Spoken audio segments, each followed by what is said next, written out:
Welcome. This is Mrs. Hicks, and I want to go over the assignments for the week, October 13th through the 17th, just to make sure everybody's clear on what they need to complete for this week. So I'm going to go into first period, sixth period, eighth period. Yours is the same. First thing I'm going to do is click on agenda so I can see what we did this week. Right here, it has 6 assignments this week that are all for grades. So you need to make sure you complete these 6 assignments.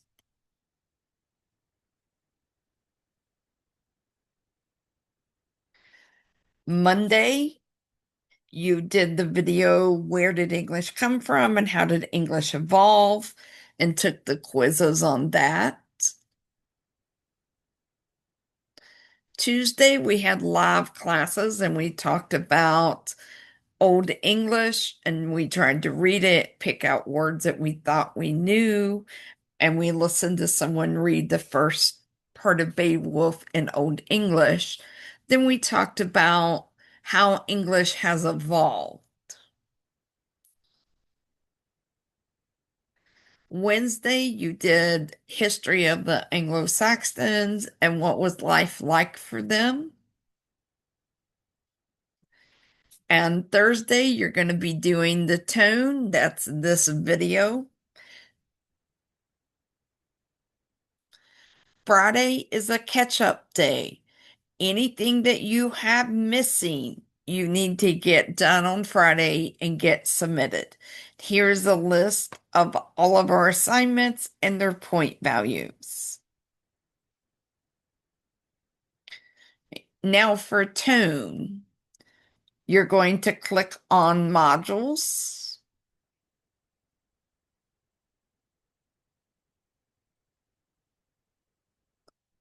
In Beowulf, you're going to find tone guided notes. And there is a handout there. You're going to download it. Notice there are blanks, right? You need to fill in the blanks.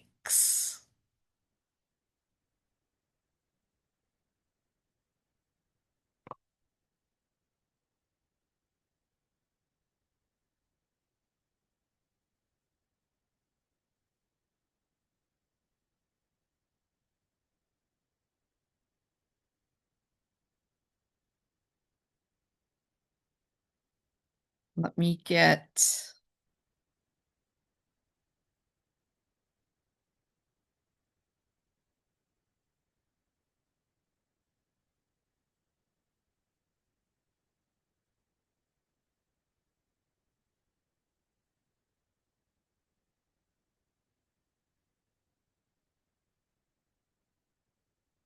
all right.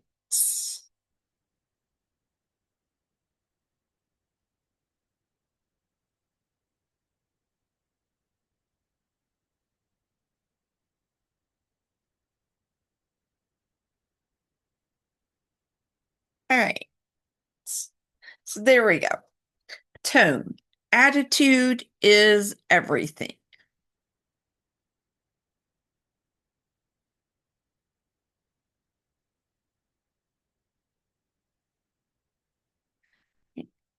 So tone. It tells us the writer's attitude towards a topic.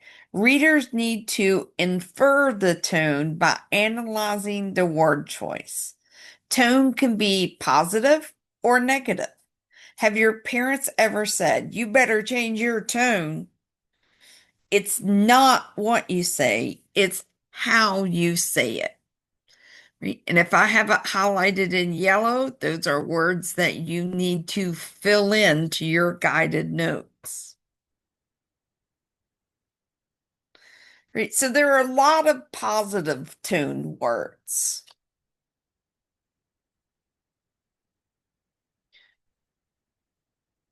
And there are a lot of negative tone words.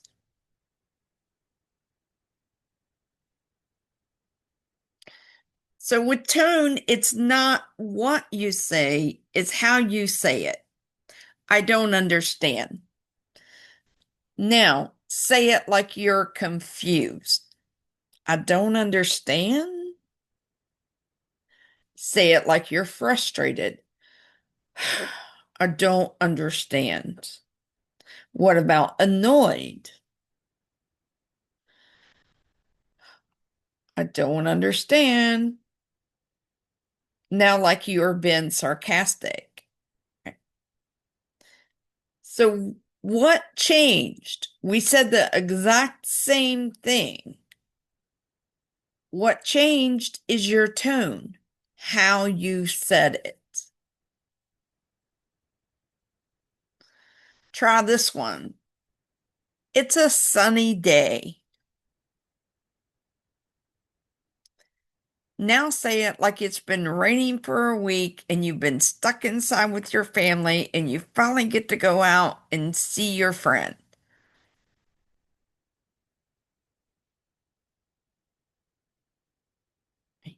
We'd be excited, so we'd be, it's a sunny day, right?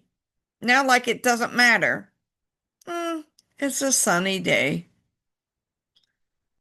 Now, imagine that you and your friends decided the next rainy day you would gather at your house and have a movie marathon all day, and you really want that to happen.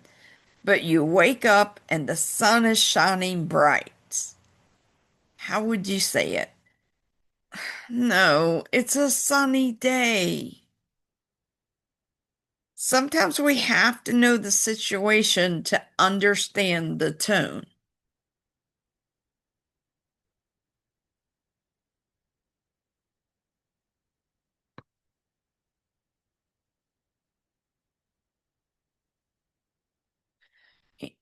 Understanding tone while reading.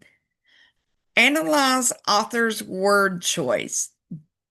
It's called dictation, sentence structure, syntax, and use of figurative language. Dictation, it's your word choice. Words carry connotations beyond their literal meaning.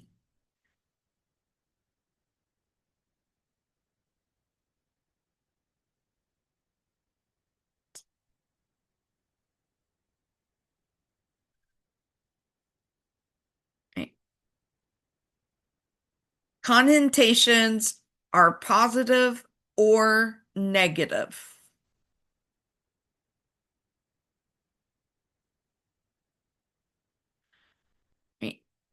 Example, the boy was thrilled to go to the amusement park. The boy was ecstatic to go to the amusement park. Both suggest the boy was happy to go to the amusement park, but ecstatic is a more intense positive emotion. Therefore, it conveys more excitement than just saying thrilled.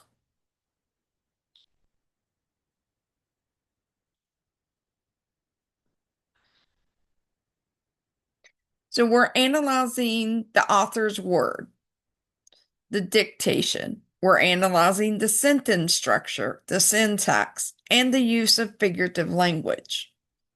So, what is the syntax? That's the way sentences are structured. That also tells us about the tone. It can be formal or informal language, long or short sentences, right? Rhetorical devices. And we have two examples. As the wind howled against the windows and thunder echoed in the distance, she sat motionless, her hands folded neatly in her lap. The lights flickered once, twice, then steady.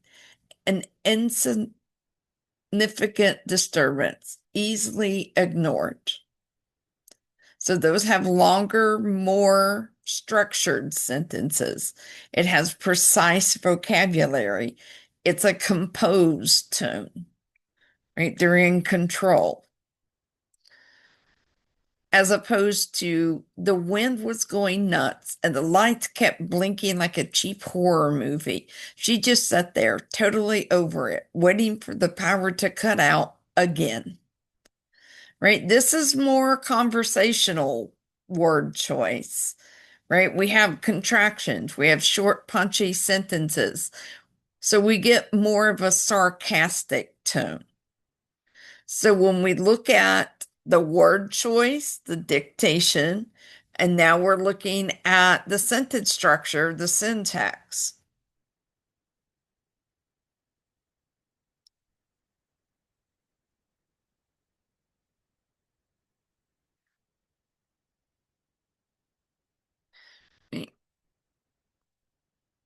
So let's look at this one. He stepped into the room quietly, his presence marked by deliberate calm. The conversation paused for a moment, acknowledging his arrival without urgency.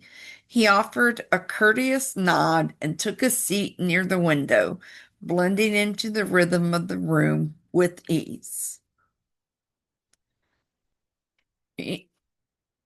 Then we have he barged in like he owned the place. Everyone stopped talking, of course. He gave a half smile, dropped into the chair like he was doing us a favor, and started scrolling through his phone. Classic, right? So the one on the left, the first one we read, is more composed, calm, elegant.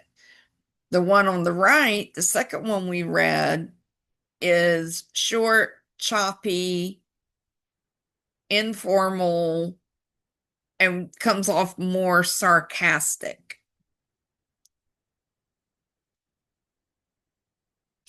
So when we look at these, he stepped into the room, he barged.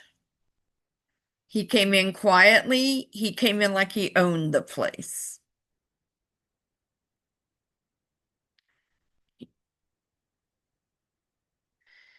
It says he offered a courteous nod, he gave a half smile, took his seat near the window versus dropped into the chair like he was doing us a favor. Blending into the rhythm of the room with ease versus started scrolling through his phone. Classic. So we have the respectful calm, and the sarcastic irritated. Both is the same scene, it's just how we say it.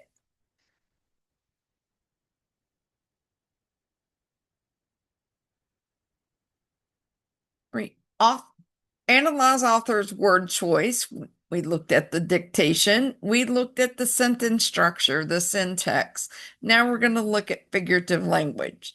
Metaphors, similes, personification, and other figurative language can shape the tone of a text by adding layers of meaning, evoking emotions, and creating specific impressions on the reader. Remember those words highlighted in yellow? You need to fill in the blanks on your guided notes. The house groaned like an old man settling into a chair, weary from years of holding memories. Shadows tiptoed across the walls, whispering secrets from a time she could barely remember. Her heart felt like a locked door, silent but not empty. So the first thing we look at, the simile, the house groaned like an old man, which could also be we're comparing, the old man in a house. That could also be personification because houses don't really groan. Shadows tiptoed, whispering secrets. Right? We got some personification there, and that adds kind of a haunting emotional layer. And metaphor, her heart felt like a locked door. There, her heart turned into the locked door. So we get emotional isolation. Someone who has their guard up.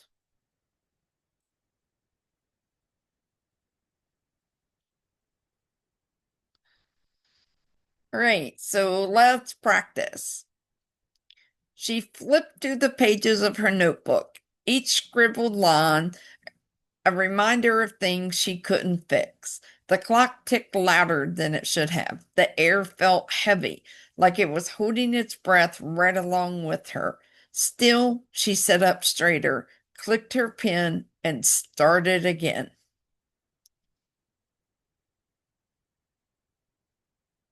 So, in your guided notes on this screen, tell me what the tone is and what parts of the passage help you determine that tone.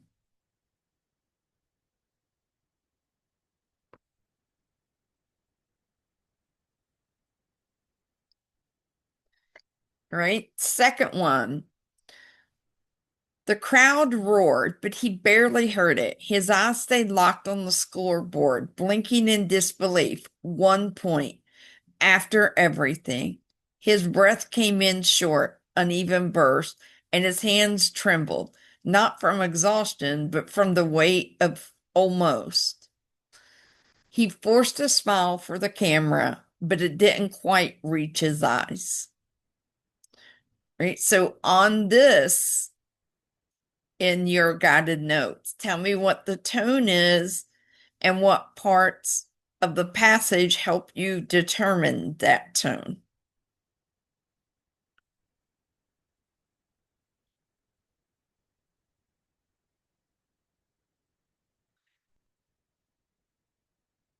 And our last slide, how confident are you that you can determine tone on your own?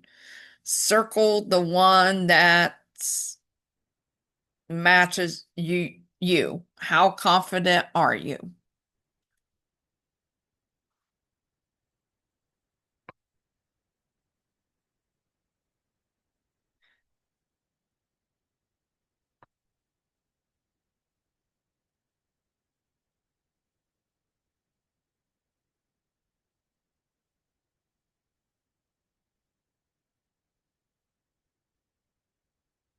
All right.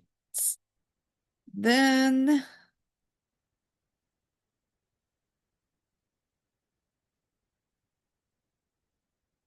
the next thing we're going to do is translation tone practice. So you will click on that, and there is a download.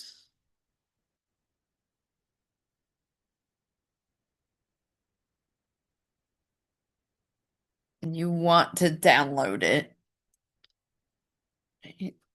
So what you're going to do is you have three translations here, right? And this is about Grendel. We're about ready to read about the monster Grendel. I want you to underline tone clues. You're going to read this one. You're going to underline the tone clues that relate to Grendel. You're going to tell if they're negative, neutral, or positive. Meaning, is it bad or good? Or is it in between?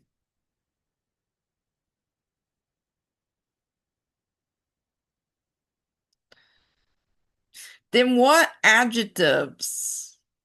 They added adjectives there. Right, so in here, what adjectives did they add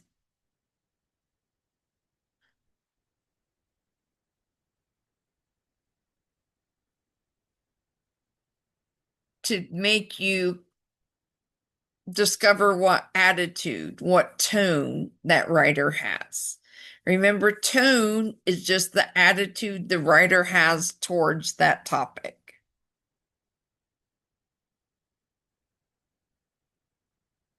Right? So you're going to read this, you're going to underline the tone clues related to Grendel.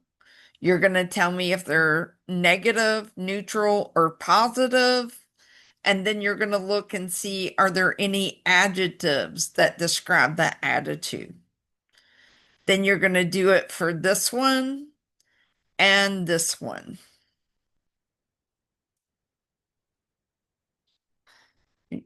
So, example, this first one, first sentence. Then a powerful demon, a prowler through the dark, nursed a hard grievance. Right? So, I'm going to grab my pen. The first thing I'm going to notice is powerful and demon. Powerful is one of those adjectives, right? And I could put it down here.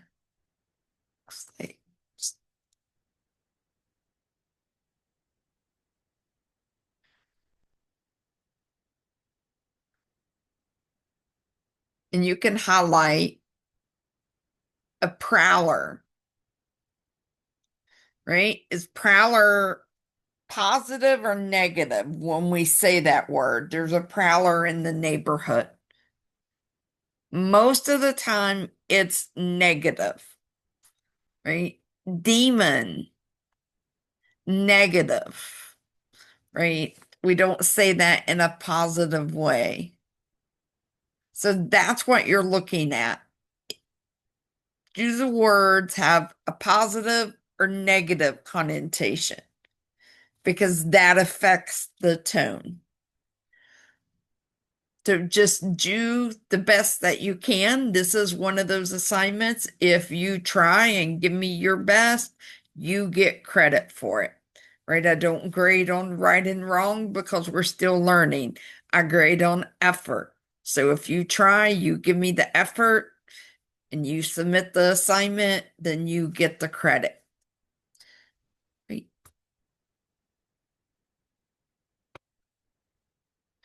Right.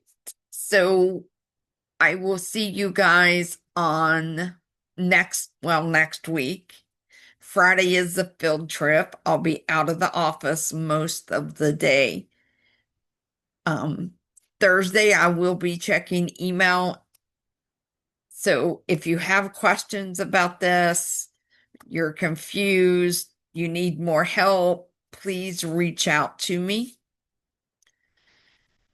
And stay safe, make wise choices. Always, always wear your seatbelt.